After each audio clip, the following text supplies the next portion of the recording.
Conceive, believe, achieve. This is former UFC middleweight champion of the world, Michael Bisping. Paddy the Baddy here. You're listening to Combat Sports UK. And you're watching Combat Sports UK. First off, Isaiah, congratulations on your win. From one South Carolina kid to another, Columbia for me. How does it feel, being able to represent Citadel on that big stage? I know growing up, a lot of those Citadel guys are hard-nosed. A lot of people don't talk about that military school aspect of it. Do you think it prepares you in any way for this fight? 100%, man. I was an angry kid before I went to Citadel. I played football and was still an angry kid. And it wasn't until about my senior year that all the Citadel teachings kind of seeped in, calmed down, and relaxed. I learned to focus and dial in that energy. So I think the Citadel, and I will always talk about the Citadel and my success, both in the cage and just like outside of it. It shaped me and molded me for life. And I was one of those kids that needed it. Didn't know I needed it, hated that I was there, but loved the fact that I did it. Well, that's awesome. You came out, finished the first round pretty strong.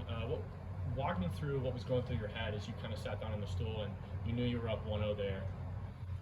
Just looking to find my range. Again, just find my range, land my shots.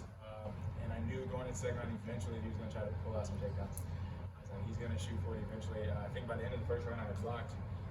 In my standard, I had blocked most of the kicks that he threw. So I knew eventually he was going to try to fade away from that.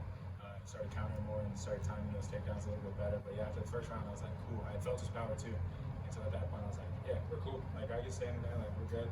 There's nothing to be, like, shy of. And if he wants to move, I'm going to have to eat a couple to get inside. And so the second round, you saw me try to push in a little bit more. Yeah, last question. Obviously, you talk a lot about your striking first. But, he did take you down maybe once or twice, I think two. Did your mindset change from your last fights where you've now become a little bit more comfortable from a takedown, or was it still kind of the same, like, unfamiliar waters for you? No, this time was definitely a lot more comfortable. Even in my last fight, I felt like I did a good job stopping Vitor's takedowns. I think he only got one. It was more the jiu-jitsu side where it's like I'm comfortable and I'm confident. I'm competent on the ground. Very defensive with my jiu-jitsu, very defensive with my wrestling. And that's the way we're aiming to put it together.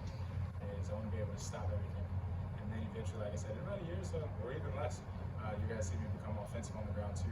And I'm here to knock somebody out, man. I want a knockout, man. I need to see my knockout like run across the highlights and stuff like that. That's what I'm here for. So we'll play the jiu-jitsu, we'll do the wrestling, and we'll defend all that. But like, yeah, I'm here to knock people out.